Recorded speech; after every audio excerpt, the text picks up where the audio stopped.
with someone when they've sinned against you? The Bible says there's a couple things you can do. We can forbear them. We can give our hurt over to God, forgive them, let it go, give them a mulligan. Sometimes that's the right thing to do. God forbears us all the time. But sometimes when somebody's hurt you, it's just not as easy as waving the wand of forbearance over them to make things right. Sometimes, like they tell us in this age of terror in which we live, if you see something, you got to say something. So how do you do that? Thankfully, Jesus didn't leave us to guess. He gave us very clear instructions about this.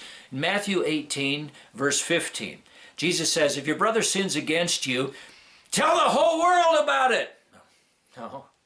He says, go and show him his fault just between the two of you. If he listens to you, you've won your brother over. But if he will not listen, take one or two others along, so that every matter may be established by the testimony of 2 or 3 witnesses. If he refuses to listen to them, tell it to the church. If he refuses to listen even to the church, treat him as you would a pagan or a tax collector.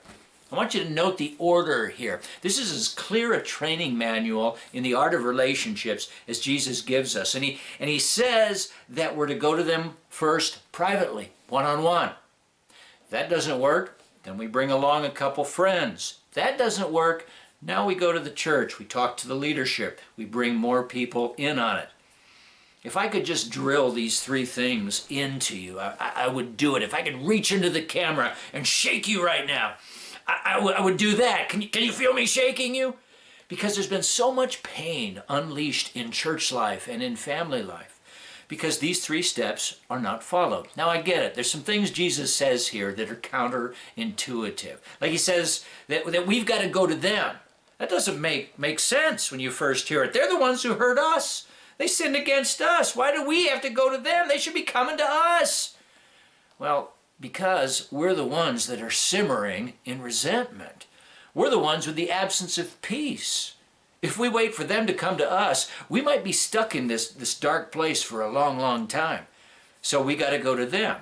And I think it's this upheaval of emotion that we feel that's clue on whether forbearance will work or not, or if we have to bring it down to DEFCON 2 or DEFCON 1 and actually talk to them about it. No, we don't want to be in the sin counting business.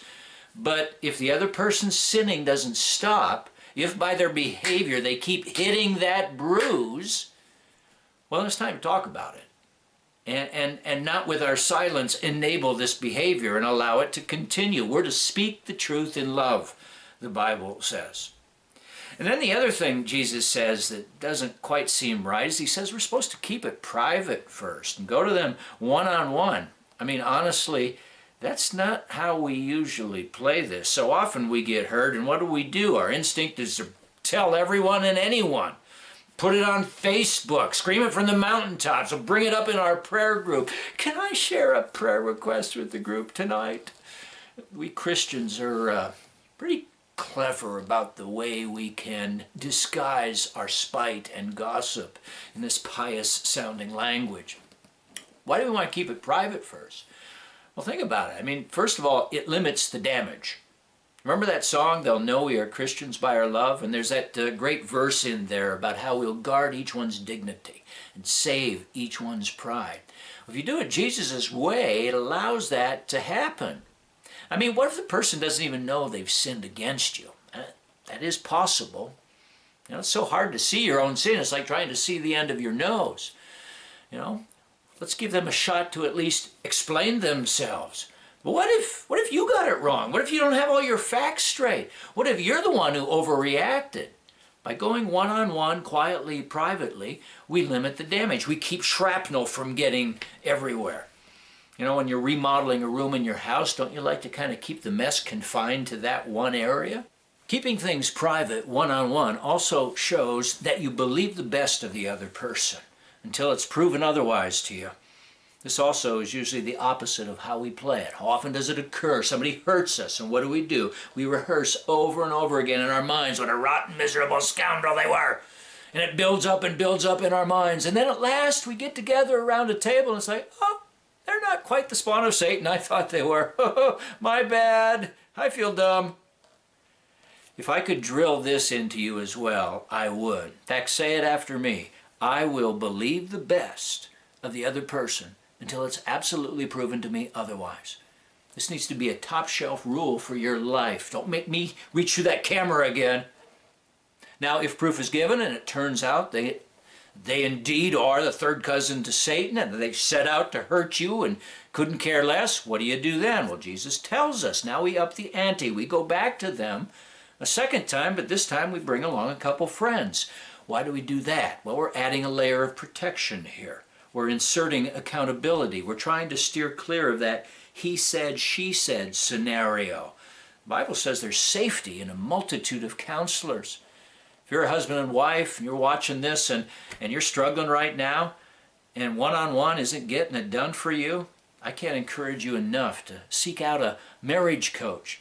My wife Janice and I, we recognized early in our marriage that we were in over our heads in a couple areas. And we did that. We reached out to someone who could help us. And it was worth every dollar that we invested. Jesus used that time. It lasted nearly a 2-year period. He used that time to heal us and help us. If step 2 doesn't work, what do you do then? Well, obviously then we're dealing with stubbornness and hardness of heart and unrepentant spirit. And Jesus tells us what to do. Now it's time for some discipline. Now it's time to enforce some firm boundaries and to lay down some consequences. If they're not going to change, well then we're the ones who are going to have to change for the safety, health, and protection of our own hearts, our families, our church. It's time to call in the tough love police. And the goal here is what? It's to smash them, destroy them, crush them like a bug. No. Jesus told us it's to gain your brother back. Sin is poisoning a relationship, and we're trying to get the poison out. We're trying to restore peace to a situation where that peace has been damaged or has been lost. I hope you can see that this living in peace with one another, this is not an easy thing. This is hard work. It's complicated. Sometimes to heal, you have to wound. Sometimes to repair something, you have to do some demolition first. Sometimes to bring peace, you have to do things that in and of themselves do not feel peaceful, like pointing out error and saying no and setting up boundaries. But this is what God does with us all the time. And this is the work of the cross that Christ asks us to do. And it'll help us to look more like him.